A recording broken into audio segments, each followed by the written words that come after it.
기도하겠습니다. 하나님 감사합니다. 월요일 아침을 맞았습니다. 그러고 보니 11월도 이제 이틀 남았습니다. 잘 정리하고 또 12월을 바라보게 하시고 우리 성도들 강건하게 하옵소서. 예수님 이름으로 기도합나이다. 아멘. 네, 하나님 말씀. 오늘은 이제 욥기서는 잠시 중단하고요. 하박국 넘어왔습니다. 주일 아침에 1절에서 8절을 했고요. 9절로 20절. 하박국 2장 9절로 20절. 재앙을 피하기 위하여 높은 데 깃들려 하며 자기 집을 위하여 부당한 이익을 취하는 자에게 화 있을진저. 내가 많은 민족을 멸한 것이 내 집에 욕심을 부리며 내 영혼에게 죄를 범하는 것이 되었도다. 담에서 돌이 부르짖고 집에서 들보가 응답하리라. 피로 성읍을 건설하며 불의로 성을 건축하는 자에게 화 있을진저. 민족들이 불탈 것으로 수고하는 것과 나라들이 헛된 일로 피곤하게 하는 것이 만군의 여호와께로 말미암음이 아니냐. 이는 물이 바다를 덮음같이 여호와의 영광을 인정하는 것이 세상에 가득함이니라. 이웃에게 술을 마시게 하되 자기의 분노를 더하여 그에게 취하게 하고 그 하체를 드러내려 하는 자에게 화 있을진저. 내게 영광이 아니요 수치가 가득한즉 너희도 마시고 너의 할례 받지 아니한 것을 드러내라. 여호와의 오른손의 잔이 내게로 돌아올 것이라. 더러운 욕인의 영광을 가리리라. 이는 내가 레바논에 강포를 행한 것과 짐승을 죽인 것과 사람의 피를 흘리며 땅과 성읍과 그 안의 모든 주민에게 강포를 행한 것이 내게로 돌아오리라. 새긴 우상은 내 새겨 만든 자에게 무엇이 유익하겠느냐. 부어 만든 우상은 거짓 스승이라. 만든 자가 이 말하지 못하는 우상을 의지하니 무엇이 유익하겠느냐. 나무에게 개라 하며 말하지 못하는 돌에게 일어나라 하는 자에게 화 있을진저. 그것이 교훈을 베풀겠느냐. 보라, 이는 금과 은으로 입힌 것인즉 그 속에는 생기가 도무지 없느니라. 오직 여호와는 그 성전에 계시니 온 땅은 그 앞에 잠잠할지니라. 아멘. 네, 성도 여러분 반갑습니다. 주일 잘 넘어갔고요. 또 오늘 또 새롭게 한 주간 시작해야 됩니다. 오늘은 하나님 영광 앞에 사라질 악인의 헛된 수고, 그렇게 되겠습니다. 이 하박국은 남유다가 이제 망하잖아요. 마지막 시드기간 때. 그리고 바벨론이 쳐들어옵니다. 그 자기가 망류에 선 파수꾼으로 이제 비유하면서 이 이스라엘이 바벨론에게 망하지만 결국은 하나님은 바벨론을 멸망시킨다라고 강하게 예언합니다. 그리고 그 말씀대로 이루어져요. 자, 그래서 사실은 바벨론은 당시 가장 강한 나라였지만 그들의 강포가 심했죠. 또 이스라엘은 우상을 숭배하고 하나님과의 언약을 파괴함으로 70년간 바벨론의 포로로 고생을 하지만 그들은 또 하나님이 은총을 베푸셔서 반드시 회복된다 하는 것이 대선지 소선지의 일관된 예언이기도 합니다. 자, 그러면 오늘 여기에서 우리가 우선 이 바벨론의 죄악과 부당한 이익과 피 흘림에 대해서 하나님이 이 하박국을 위하여 책망하시는 내용과 바벨론의 죄악과 폭력과 우상숭배가 결국은 그들을 망하게 하고 심판을 받게 하는 증거가 된다 하는 것을 우리에게 가르치고 있습니다. 물론 이방 나라예요. 하나님의 택한 나라를 징계하는 도구로 사용하지만 또 그들은 하나님이 언젠가는 버립니다. 실제로 버려요. 그 마지막 벨사살 왕 때에 저 페르시아의 고레스 임금 다리오 등에 의해서 멸망이 되고 또 이 페르시아는 훗날 헬라에서 멸망이 된 그러한 우여곡절을 겪습니다. 자, 오늘 이 9절로 20절 그리고 2장 1절로 8절 종합해서 하나님은 이 하박국을 통하여 바벨론에게 임할 5가지 재앙, 5가지 화를 말씀하고 있습니다. 예수님 마치 마태 24장에서 23장이죠. 8가지 화를 말씀하셨듯이 이 하박국은 이 바벨론 강대국 그러나 폭력을 일삼은 강포한 나라에게 하나님의 재앙이 임할 것을 예고합니다. 아울러 오늘 우리가 살아가면서 무슨 이유나 어떤 이유로도 폭력을 행해서는 안 되고 하나님을 떠나서는 안 됩니다.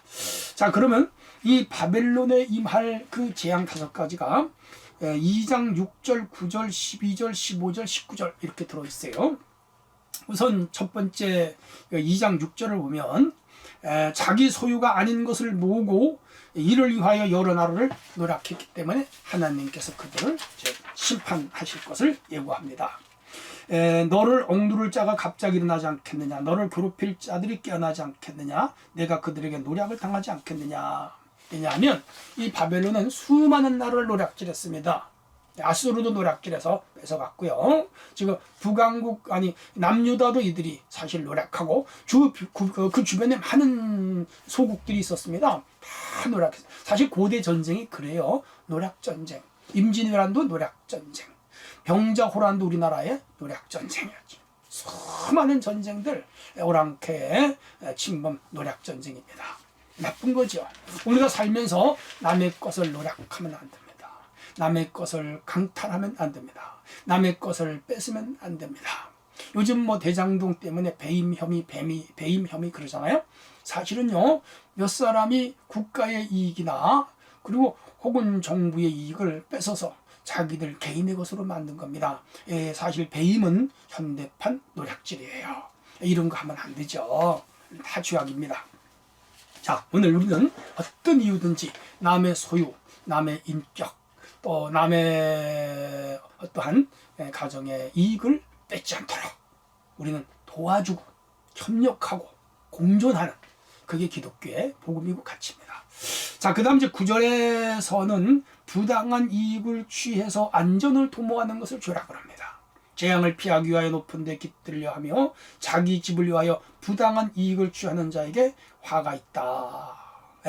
많은 민족을 멸한 것이 내 집에 욕을 부리며 내 영혼에게 죄를 범하는 것이 됐다. 담에서 돌이 부르짖고 집에서 들보가 응답하리라. 무섭죠? 여러분, 부당한 이익을 취하면 안 됩니다. 법적 이익이라는 게 있습니다. 은행도 법적 이자를 받습니다. 상거래에도요, 거기 적정한 이익을 붙여서 팔고요. 그리고 중간업자들도 적정한 이익을 붙여서 팝니다. 건축업을 해도 그렇고요. 또 중소기업을 해도 그렇고요. 해외 수출을 해도 그 상거래의 법 한도 안에서 이익을 얻어야지 부당하게 이익을 얻는 건 죄입니다. 그건 다 도둑이고 강도죠. 바벨론이 그렇게 살았다는 거예요. 하나님 그들을 심판하신다.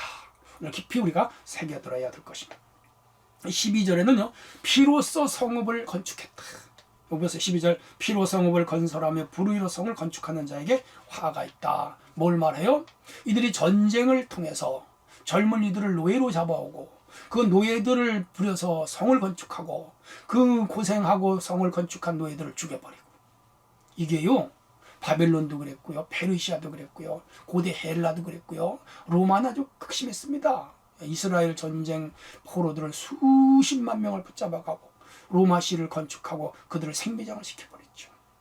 후진국, 미개한 국가, 그리고 아주 악랄한 국가들이 이런 짓을 합니다. 이런 나라들은 하나님이 멸망을 예고하고 심판을 예고하고 있습니다. 오늘 우리도 어떤 이유로도 상대방 다른 사람의 피를 흘리고 다른 사람의 생명을 빼앗고 다른 사람의 피눈물을 짜서 자기 이익을 삼는 자들은 하나님이 심판합니다. 이런 죄악에 빠지지 않도록 해야 됩니다. 그 다음 15절로 17절은 술 취함과 폭력에 대해서 하나님은 무섭게 책망합니다. 이웃에게 술을 마시게 하되 자기의 분노를 더하게 하여 취하게 하고 하체를 드러내려 하는 자들에게 화 있을진저 내게 영광이 아니요 수치가 가득한즉 너도 마시고 너의 할례 받지 아니한 것을 드러내라. 여호와의 오른손이 잔이 내게로 돌아올 것이라. 더러운 욕이 내 영광을 가려. 무섭잖아요. 술 취함. 술 취하면 이성이 마비됩니다. 그리고 따라오는 게 음란이죠. 그렇게 해서 개인이 파괴되고 가정이 파괴되고 사회가 무너지죠. 소돔 고모라가 바로 술 취함과 방탕함과 음란함과 호색함, 그 결과였잖아요. 사실 노아 홍수 때 인간이 육체가 됐다고 하는 말은 인간이 술에 취하여, 그 문화가 그랬어요. 음탕하고 죄를 지면서 인간들이 육체가 됨으로 심판을 받았던 거죠.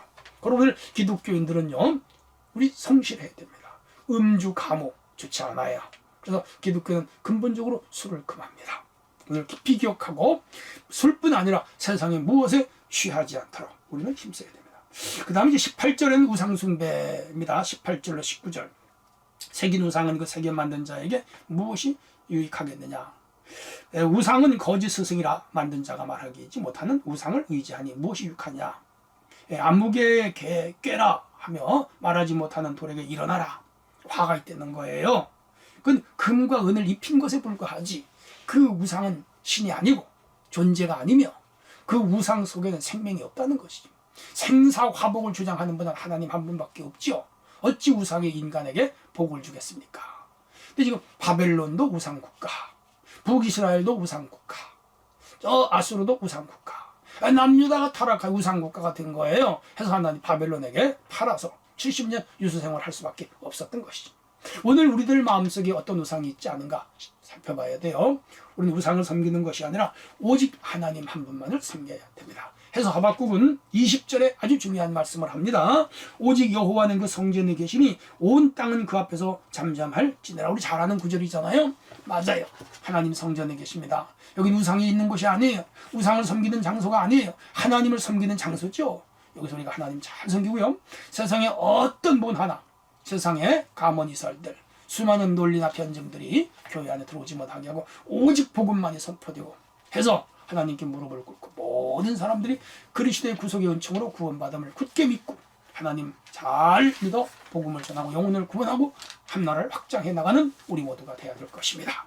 진리 안에 거하는 성도가 될 수 있기를 주의 이름으로 축원합니다. 하나님 감사합니다. 오늘 월요일 아침입니다. 귀한 말씀으로 하루를 큐티하며 살게 하시고 승리자의 반열에 서게 하옵소서. 예수님 이름으로 기도합나이다. 아멘.